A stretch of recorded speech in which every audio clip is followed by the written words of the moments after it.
Saudara Hotman dan saya akan ajukan pertanyaan. Baik, silakan. Ya, terima kasih.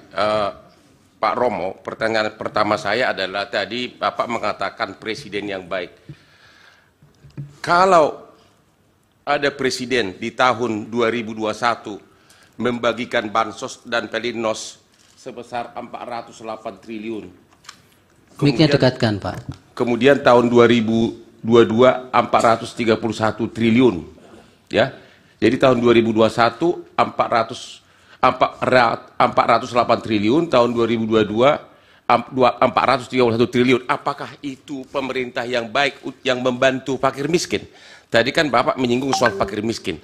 Pada waktu itu nggak ada pemilu, tapi sudah 400 lebih bantuan pansos dan pelinsos. Yang kedua, tadi Romo mengatakan bahwa presiden seperti pencuri di kantor ngambil duit dibagi-bagikan. Presiden mengambil uang bansos untuk dibagi-bagikan. Apakah Romo mengetahui bahwa bansos yang dibagikan itu sudah ada datanya berdasarkan DTKS, yaitu data terpadu kesejahteraan sosial, dan satu lagi PTKE, pensasaran percepatan penghapusan kemiskinan ekstrim. Data penduduk itu sudah ada semuanya. Presiden hanya simbolik di awal membagikan bansos sesuai dengan data yang sudah ada di kementerian masing-masing.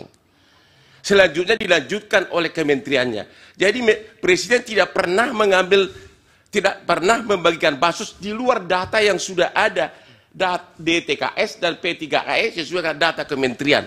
Dari mana Pak Romo tahu bahwa presiden itu seolah mencuri dari uang bansos lain untuk dibagi-bagikan? Padahal Pak Romo tidak tahu praktek pembagian data itu sudah ada datanya lengkapnya. Data lengkapnya yaitu namanya KPM, Keluarga Penerima Manfaat. Namanya semua ada di situ. Mohon izin majelis karena ahli bukan ahli bansos atau... Ya, sudah tadi pertanyaan pertanyaan saya. Pertanyaan Pak Hotman yang kedua juga sudah bisa ditangkap, Pak. Ya, karena tadi jangan kan diulang-ulang. beliau mengatakan presiden seolah-olah pencuri mengambil uang untuk bansos, makanya saya tanya, itu dia tidak ambil tapi ada datanya semua. Iya, sudah. Terima kasih. Iya, baik. Dari Prof. Yusril. Terima kasih Yang Mulia. Saudara ahli, kita paham dalam filsafat bahwa etik adalah filsafat tentang moral, filsafat tentang praksis manusia. Apa yang dikatakan Immanuel Kant, du sollst nicht, apa yang harus, apa yang wajib, apa yang tidak wajib. Kan mengatakan bahwa norma-norma moral semacam itu tidak dibentuk oleh manusia, oleh satu lembaga atau negara atau apapun, tapi sesuatu yang lahir dari konsen manusia. Dan karena itu dia tahu mana yang salah, mana yang benar, mana yang baik, mana yang buruk. Kalau kita mengikuti filsafat semacam itu, kita sampai pada kesimpulan bahwa norma etik sebenarnya lebih tinggi daripada norma hukum. Bukankah Aquinas mengatakan bahwa norma hukum yang bertentangan dengan norma moral tidak pantas dianggap sebagai suatu norma hukum? Itu dalam summa theologia yang tentu Romo lebih paham daripada saya. Pertanyaannya, pada sisi lain kita mengenal teori tentang hierarki perundang-undangan, hierarki norma di dalam hukum itu sendiri. Kita mengenal ada norma yang lebih tinggi, yang bersifat lebih mendasar, ada norma menengah, ada norma rendah, ada norma yang bersifat pengaturan-pengaturan teknis. Saya agak khawatir Romo confuse, antara etik dalam filsafat dan etik yang dibicarakan dalam forum ini, yaitu etik yang terkait dengan kode etik yang menjadi kewenangan dari Mahkamah MK, jadi kewenangan DKPP untuk melakukan pemeriksaan dalam satu proses peradilan etik. Etik seperti itu, saudara saksi, agak berbeda dengan etik yang kita pahami dalam filsafat. Dan berbeda konteksnya dalam hierarki norma-norma.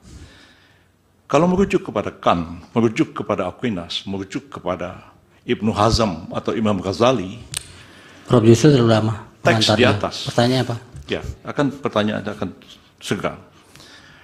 Tapi kode etik yang sekarang ini adalah kode etik yang diperintahkan oleh undang-undang. Dalam undang-undang MK, dalam undang-undang KPK, dalam undang-undang advokat.